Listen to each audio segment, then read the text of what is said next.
The mining colony of Kepler 442b had been under siege for 63 days. Commander Thale of the Zephyrian Republic stood in the command center, his blue-scaled hands trembling as he watched another transport ship explode in the upper atmosphere. The Corvan Empire's blockade was complete, and their demands were simple: surrender the rare tritanium deposits, or watch every soul on the planet die. "Sir, we've lost contact with the eastern mining facility," reported Lieutenant Vera, her voice barely above a whisper. The young Altarian's normally bright golden skin had turned pale with exhaustion and fear. "That's the last of our major extraction points." Thale closed his 4 eyes and felt the weight of 40,000 lives pressing down on his shoulders. The Zephyrian fleet was 3 weeks away at best, assuming they even received the distress signal through the Corvan jamming fields. The Altarian defense force was scattered across 12 systems, fighting their own battles. The colony's small defense fleet had been vaporized in the first day of the attack. Outside the reinforced windows, the sky burned orange from the constant orbital bombardment. The Corvans weren't trying to destroy the colony outright, they wanted the infrastructure intact. Instead, they targeted supply lines, communication arrays, and any attempt to evacuate civilians. It was a slow, methodical strangulation designed to break their will. "Commander, we're receiving a transmission," called out Sergeant Crix from the communications station. The insectoid officer's antennae twitched nervously as he worked the damaged equipment. "It's coming from outside the system?" Thale's eyes snapped open. "Put it through." The holographic display flickered to life, showing a human face that looked impossibly calm given the circumstances. The being had pale skin, brown hair, and those strange forward-facing eyes that marked their species as predators. Most civilized races found humans unsettling for exactly that reason. "This is General Sarachin of the Terran Expeditionary Force," the human said, her voice steady and professional. "We received your distress call 47 days ago. Help is coming." Lieutenant Vera stepped forward, confusion clear on her face. "General, with respect, Earth is over 300 light-years from here." "How could you possibly?" "We were already in the sector conducting deep space operations," Chen interrupted. "Our fleet will arrive in 18 hours. Hold your positions and keep your people safe. We'll handle the rest." The transmission cut out, leaving the command center in stunned silence. Thale felt a mixture of hope and disbelief coursing through his system. Humans were known throughout the galaxy, but mostly as traders, explorers, and occasionally diplomats. They'd only joined the Galactic Council 15 years ago and were still considered a minor power at best. "Sir," Crick said hesitantly, "I'm reading massive energy signatures at the edge of the system. Something big just dropped out of hyperspace." The tactical display lit up with new contacts. At first, Thale thought there was an error in the sensors. The readings showed dozens of ships, but their energy signatures were unlike anything in the Galactic Council databases. These vessels were putting out power levels that should have been impossible for their apparent size. Admiral Corvex of the Corvan Third Fleet was having similar problems understanding what he was seeing. His flagship, the Dominator, was a kilometer-long dreadnought that had crushed rebel fleets across 3 systems. Now he stared at his tactical display with growing confusion. "Report," he commanded, his voice carrying the authority of a warrior who had never tasted defeat. 43 unknown vessels have entered the system," his tactical officer replied. "They're broadcasting identification codes claiming to be from Earth?" Corvex laughed, the sound echoing through the bridge like grinding metal. "The humans? Those soft-skinned merchants? They must be lost. Open a channel and order them to leave immediately, or we'll add their ships to the wreckage field." The human response came within minutes, but it wasn't what Corvex expected. Instead of a frightened diplomat begging for mercy, a scarred human male appeared on the screen. His uniform bore markings that suggested military rank, and his eyes held the cold calculation of a predator sizing up prey. "This is Admiral James Harrison of the Terran Defense Fleet," the human said. "You have 12 hours to withdraw from this system and end your blockade. This is your only warning." The Corvan bridge erupted in laughter. Corvex himself could barely contain his amusement. "Human, you clearly don't understand the situation. I have 300 ships and the finest warriors in the galaxy. Your tiny fleet is welcome to join the colonists in death, but I suggest you run home before 11 hours and 59 minutes, Harrison interrupted, and the transmission ended. Below on the colony's surface, Commander Thale watched the 2 fleets face each other across the void of space. The human ships were sleek and angular, lacking the ornate decorations that most civilized species preferred. They looked purely functional, like tools designed for a single purpose. For the first time in 63 days, he allowed himself to hope. Admiral Corbeck spent the next 11 hours studying the human fleet, searching for weaknesses he could exploit. His tactical computers analyzed every ship design, every energy signature, every movement pattern. What they found made no sense according to standard galactic military doctrine. The human vessels were smaller than traditional warships but moved with an efficiency that suggested advanced automation. Their formation was tight and coordinated, like a pack of hunters rather than the loose formations favored by most civilized fleets. Most disturbing of all, their power signatures indicated weapon systems that should have required much larger ships to house them. "Admiral, we're detecting strange energy buildups from the human vessels," reported his sensor officer. "It's like nothing in our databases. The patterns suggest they're charging some kind of weapon system, but the power levels are impossible," Corbeck's finished. "Yes, you've said that 6 times already. These humans are clearly using inferior technology to create impressive light shows. When the time comes, our superior firepower will scatter them like leaves in a storm." The deadline arrived with mathematical precision. At exactly 12 hours after their warning, the human fleet moved. What followed challenged everything the Corbins thought they knew about space warfare. The human ships didn't charge forward in a glorious battle line like proper warriors. Instead, they vanished. Where did they go? Corvex demanded, staring at sensors that showed empty space where 43 ships had been moments before. "Sir, I'm picking up massive gravitational distortions throughout our formation," his science officer called out. "It's like they're using some kind of stealth technology, but the energy requirements would be the first Corvin destroyer simply ceased to exist. One moment it was maintaining position in the battle line, the next moment it was expanding debris. Then, another ship exploded, then 3 more in rapid succession. The human vessels were appearing at point-blank range, delivering devastating attacks, and disappearing again before the Corvins could return fire." Commander Thale watched the battle from the colony's command center, his mind struggling to process what he was seeing. The tactical display showed Corvin ships dying at an impossible rate while the human fleet remained virtually untouchable. Whatever technology the humans were using, it was decades ahead of anything the Galactic Council possessed. "How are they doing this?" Lieutenant Vera whispered, her golden skin now flushed with excitement rather than fear.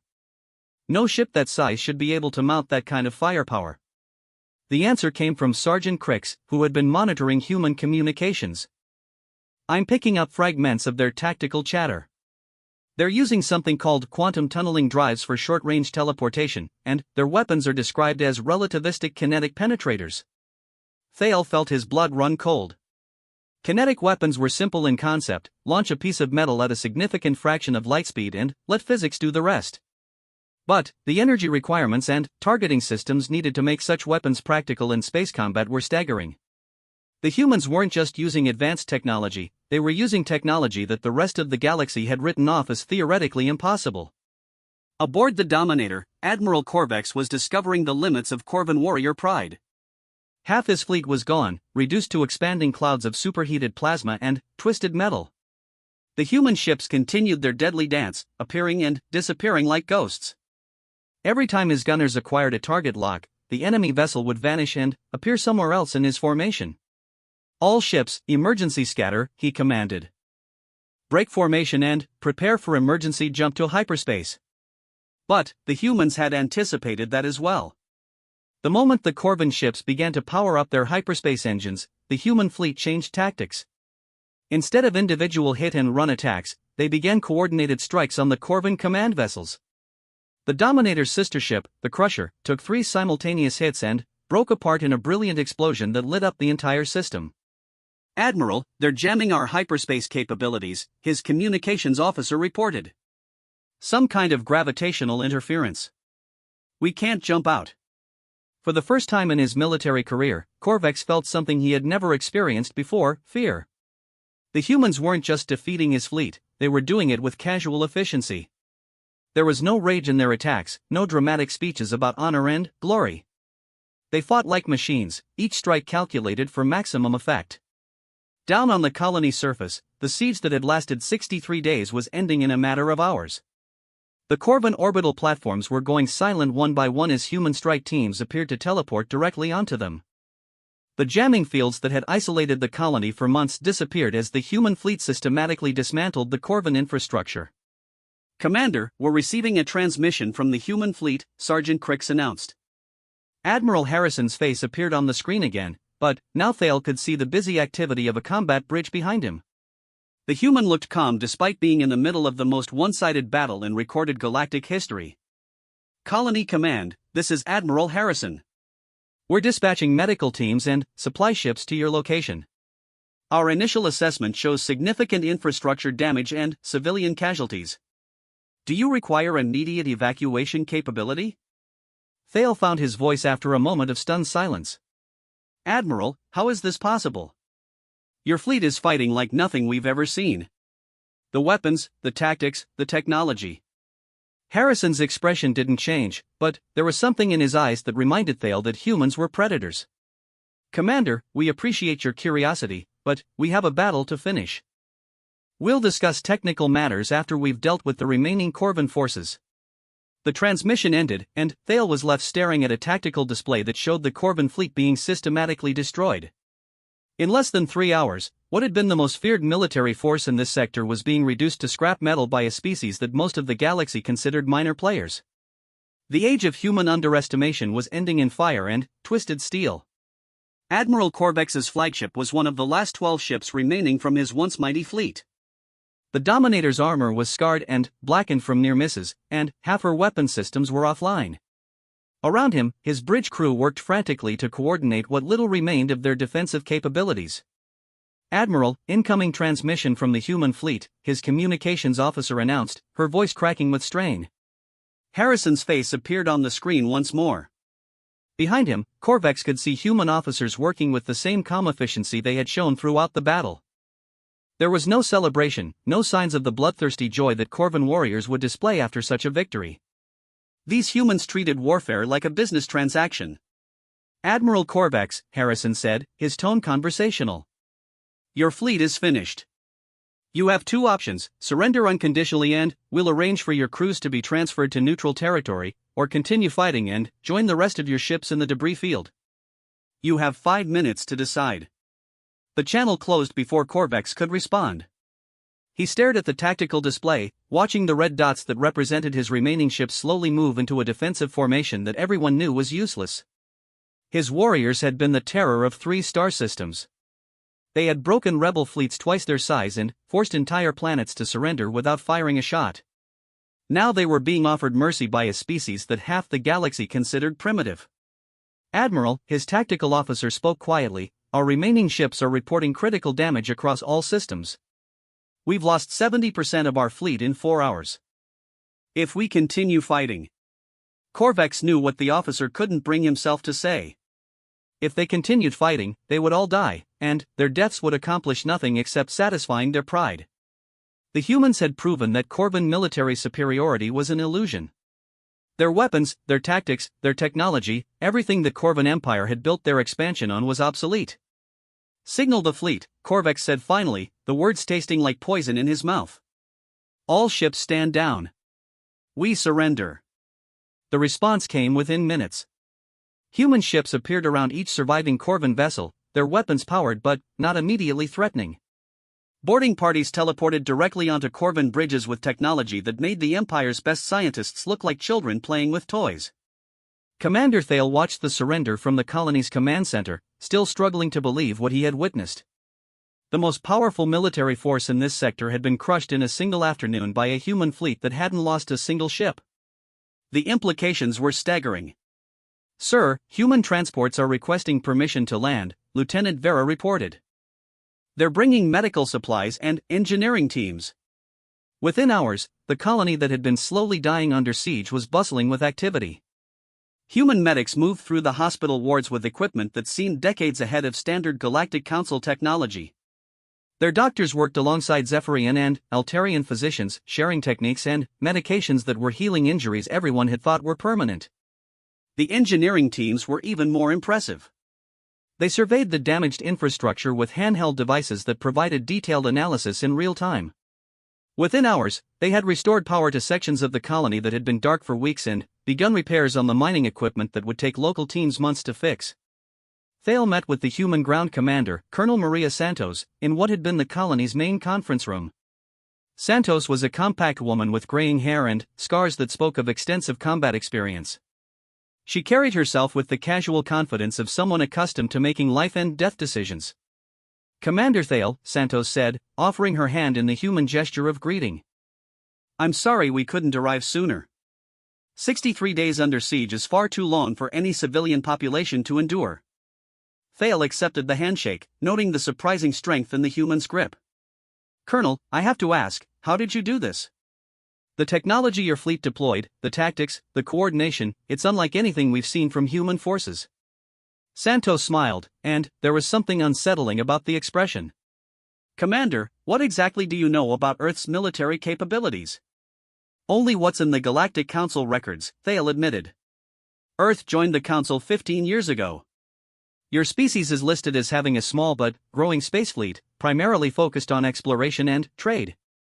Military assessment classified humans as a minor power with limited offensive capability. Those assessments are based on what we allowed the Council to see," Santos said. "Earth has been preparing for galactic warfare since the day we made first contact. We studied every major conflict in recorded galactic history. We analyzed every weapon system, every tactical doctrine, every strategic principle used by the major powers." She activated a holographic display that showed the recent battle from multiple angles. "What you witnessed today wasn't just superior technology, Commander. It was the result of 15 years of intensive preparation. While the rest of the galaxy assumed humans were peaceful traders, we were designing weapons specifically to counter every threat we might face." Thale stared at the tactical readouts. The human ships had moved with a precision that suggested extensive combat experience, but Earth had supposedly never fought a major space battle. "You planned all of this? The weapons, the stealth technology, the tactics?" "We planned for every scenario," Santos confirmed. "The Corvan Empire uses conventional tactics based on overwhelming firepower and warrior pride. Their formations are predictable, their strategies are documented in their own military texts, and their technology hasn't evolved significantly in decades. We designed our fleet specifically to exploit those weaknesses." The implications hit Thale like a physical blow. If humans had been this prepared for war with the Corvans, what did they have planned for other threats? What did they have planned for everyone else? "Colonel," he said carefully, "what does Earth want from the galaxy?" Santos's expression softened slightly. "The same thing we've always wanted, Commander. Peace, trade, and the freedom to explore. But we learned long ago that peace can only be maintained through strength. When someone threatens innocent civilians, we respond accordingly." She gestured to the ongoing repair work visible through the conference room windows. "The Corvan Empire has been expanding through fear and intimidation for decades. Colonies like yours have suffered while the major powers argued about territorial rights and trade agreements. Earth doesn't have the luxury of playing political games when people are dying." Thale watched human engineers working alongside colony technicians, sharing their advanced tools and techniques freely. These weren't conquerors imposing their will through force. They were rescuers who happened to possess the most devastating military technology the galaxy had ever seen. The age of human underestimation was indeed over, but what would replace it remained to be seen. 3 days after the battle, Admiral Corvex found himself in an unusual position, a prisoner being treated better than he had ever treated his own subordinates. The human detention facility aboard their flagship was clean, well-lit, and equipped with medical facilities that surpassed those on most Corvan military vessels. His guards were professional and courteous, a stark contrast to the brutal efficiency they had shown in combat. He was reviewing reports of his surviving crew members when Admiral Harrison entered the detention area. The human carried a tablet and wore an expression that suggested this was a business meeting rather than an interrogation. "Admiral Corvex," Harrison said, taking a seat across from the Corvan commander. "I hope you're finding the accommodations adequate. I know they're not what you're accustomed to, but we believe in treating prisoners according to civilized standards." Corvex studied the human's face, searching for signs of mockery or cruelty. He found none. Harrison appeared genuinely concerned about prisoner welfare, which was more disturbing than outright hostility would have been. "You could have destroyed us completely," Corvex said finally. Why show mercy to your enemies? Because you're not our enemies, Harrison replied. You're soldiers following orders from leaders who made poor strategic decisions. Your crews showed courage under fire, even when facing impossible odds. That deserves respect. The Corvan admiral felt something he hadn't experienced in years: confusion. Military doctrine was simple in the Corvan Empire. The strong conquered the weak, the victorious claimed everything from the defeated, and mercy was a sign of weakness that invited future aggression. Yet these humans had demonstrated overwhelming strength and, then, immediately offered humanitarian aid. What do you want from the Corvan Empire? Corvex asked. Harrison activated his tablet, displaying a star map that showed Corvan-controlled territory. We want you to stop attacking colonies that can't defend themselves. We want your empire to negotiate territorial disputes through diplomatic channels rather than siege warfare.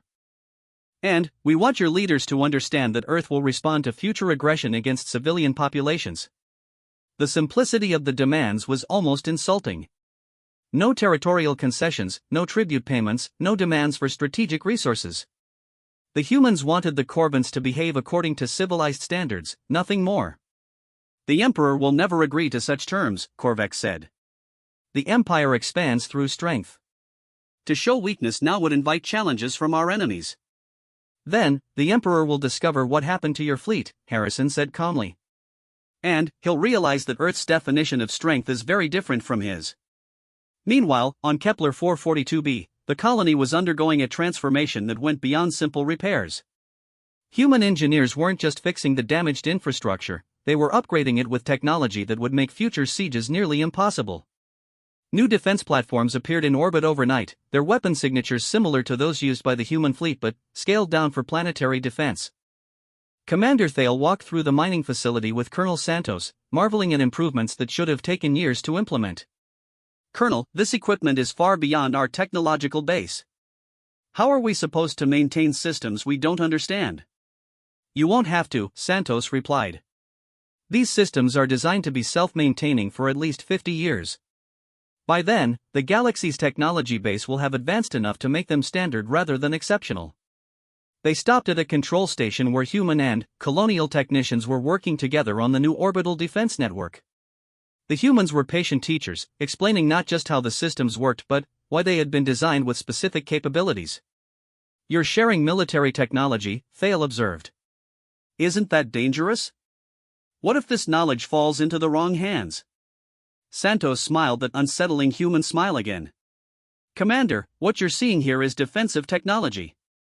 The weapons systems your colony is receiving are designed to protect civilian populations, not to project power beyond your system. If someone tries to reverse engineer these systems for offensive use, they'll discover we've anticipated that possibility. The implications were clear. The humans weren't just sharing technology, they were carefully controlling what kind of technology they shared. Every system, every upgrade, every improvement was designed to serve specific strategic purposes while preventing potential misuse. A week after the battle, the Galactic Council convened an emergency session to discuss the Kepler incident. Representatives from dozens of species gathered in the council chambers on Nexus Prime, their discussions dominated by a single question: what did Earth's military intervention mean for galactic politics? Ambassador Chen, Admiral Harrison's diplomatic counterpart, stood before the assembly with the same calm confidence that characterized all human interactions. She was younger than most diplomatic representatives, but her presence commanded attention in a way that suggested extensive experience in high-stakes negotiations. Honored representatives, she began, Earth's intervention at Kepler 442b was conducted solely to protect civilian populations under siege. We have no territorial claims in that system and will withdraw our forces once adequate defensive measures are in place. The Corvan representative, a scarred warrior named General Frack, rose from his delegation's seats. Ambassador, your fleet destroyed a significant portion of the Imperial Navy. This act of aggression demands compensation and, General, Chen interrupted, her voice carrying an edge that silenced the chamber. Your fleet was engaged in siege warfare against a civilian population. Under Galactic Council Resolution 247, any member species has the right to intervene in such situations. Earth exercised that right. The Altarian delegation leader stood next. Ambassador Chen, while we appreciate Earth's intervention, the technology displayed by your fleet raises significant questions. The power levels, the stealth capabilities, the weapon systems, these represent advances that should have taken decades to develop. How long has Earth been concealing its true military capabilities? Shen's expression didn't change, but everyone in the chamber could sense the shift in atmosphere. Earth has concealed nothing. We have developed our military capabilities in response to observed threats throughout the galaxy. Every weapon system, every defensive measure, every tactical doctrine has been designed to protect human interests and, when necessary, innocent civilian populations. She activated a holographic display that showed human fleet movements over the past year. Earth currently maintains rapid response fleets in 12 sectors. These forces are tasked with monitoring potential threats and responding to humanitarian crises. What you witnessed at Kepler was not a demonstration of Earth's maximum capability, it was a measured response to a specific threat. The chamber erupted in concerned murmurs. If the Kepler intervention was a measured response, what would Earth's maximum capability look like? How many other human fleets were scattered throughout the galaxy, watching and waiting? The age of human underestimation was ending, but the age of human oversight was just beginning. 6 months after the Kepler incident, the galaxy had settled into an uneasy new equilibrium. The Corvan Empire had withdrawn from 3 contested systems without explanation, and their expansion campaigns had mysteriously stalled. Pirates found their raids interrupted by human vessels that appeared without warning and disappeared just as quickly. Trade routes that had been dangerous for years were suddenly safe. Commander Thale stood in his rebuilt command center, watching the latest shipment of tritanium being loaded onto transport vessels. The colony had not only recovered from the siege but had become one of the most prosperous mining operations in the sector. The human defensive systems had never been tested, but their mere presence seemed to deter potential aggressors. "Sir, incoming transmission from Earth," Lieutenant Vera announced. She had been promoted to communications chief after demonstrating exceptional skill working with human technology. "It's Admiral Harrison." The holographic display activated, showing Harrison's familiar face. Behind him, Thale could see what appeared to be the bridge of an even larger vessel than the one from the Kepler battle. "Commander Thale, good to see you again," Harrison said. "How is the colony adapting to the new defensive systems?" "Everything is functioning perfectly, Admiral. Our mining output has increased by 40%, and trade traffic has tripled since word spread about our defensive capabilities. We can't thank Earth enough for what you've done here." Harrison smiled, but there was something different in his expression. "Commander, I'm contacting you because we've received intelligence about a potential threat to your system. The hegemony of worlds is planning a military expansion in this sector, and Kepler 442b is on their target list." Thale felt his blood run cold. The hegemony was the largest military power in the galaxy, commanding fleets that made the Corvan Empire look like a minor regional force. If they decided to take the tritanium deposits, even human technology might not be enough to stop them. "Admiral, the hegemony has over 2,000 ships in this sector alone. Even with Earth's advanced capabilities." "Commander," Harrison interrupted, "I want you to understand something important. What happened 6 months ago was not Earth showing off. That was Earth being polite. If the hegemony wants to test our resolve, they'll discover that we have resources they can't imagine." The transmission ended, leaving Thale staring at empty space. He had thought the human fleet at Kepler represented the limits of Earth's military power. Now he was beginning to suspect that it had been merely a sample. 3 weeks later, the hegemony fleet arrived at the edge of the Kepler system. Admiral Vax, the hegemony's most decorated commander, led a force of 300 ships, including 5 dreadnoughts that could crack planets. He had reviewed the reports from the Corvan defeat and concluded that the humans had simply caught an overconfident enemy by surprise. The hegemony would not make the same mistake. "Admiral, we're detecting human ships in system," his tactical officer reported. 47 vessels, similar configurations to those reported at the previous engagement. Vex studied the tactical display with satisfaction. The numbers were almost identical to the Corvan report, suggesting that the human force was at its maximum strength. "Signal the human fleet. Inform them that they have 1 hour to withdraw from hegemony space, or we will destroy them." The human response came within minutes. Admiral Harrison appeared on the screen, but his image was being transmitted from what appeared to be a much larger vessel than before. The bridge behind him was bustling with activity that suggested a major military operation in progress. Admiral Vex, Harrison said, Kepler 442b is under Earth's protection. If you continue with your planned assault, we will respond with appropriate force. This is your only warning. Vex laughed, the sound echoing through his bridge. Human, you have 47 ships against 300. Your arrogance is admirable, but mathematics is mathematics. Withdraw now, or be destroyed. Admiral, Harrison replied, you should know that what you're seeing is not our fleet. It's our local patrol unit. Our fleet is something else entirely. The transmission ended, and Vex was about to order his attack when space around the hegemony force began to change. Ships appeared, not dozens, but hundreds. Not small patrol vessels, but massive dreadnoughts that dwarfed anything in the hegemony fleet. They materialized from what seemed like empty space, their weapon signatures reading off every scale his sensors possessed. Within minutes, Vex found himself staring at over 800 human warships. The local patrol unit that had defeated the Corvins was now revealed as merely the advanced scouts of a force that could challenge the combined fleets of every major power in the galaxy. Admiral, his communications officer whispered, we're receiving surrender demands from the human fleet. They're offering to escort us out of the system unharmed if we withdraw immediately. Vex stared at the tactical display, his mind struggling to process what he was seeing. The hegemony had spent centuries building their military supremacy through careful expansion and technological advancement. Now he was looking at evidence that Earth had surpassed them so completely that the comparison was meaningless. Signal the fleet, he said finally. All ships prepare for immediate withdrawal. Full retreat to hegemony space. As the massive hegemony force turned and fled, Commander Thale watched from his command center in amazement. The human fleet that had appeared to protect his colony was larger than anything he had imagined possible.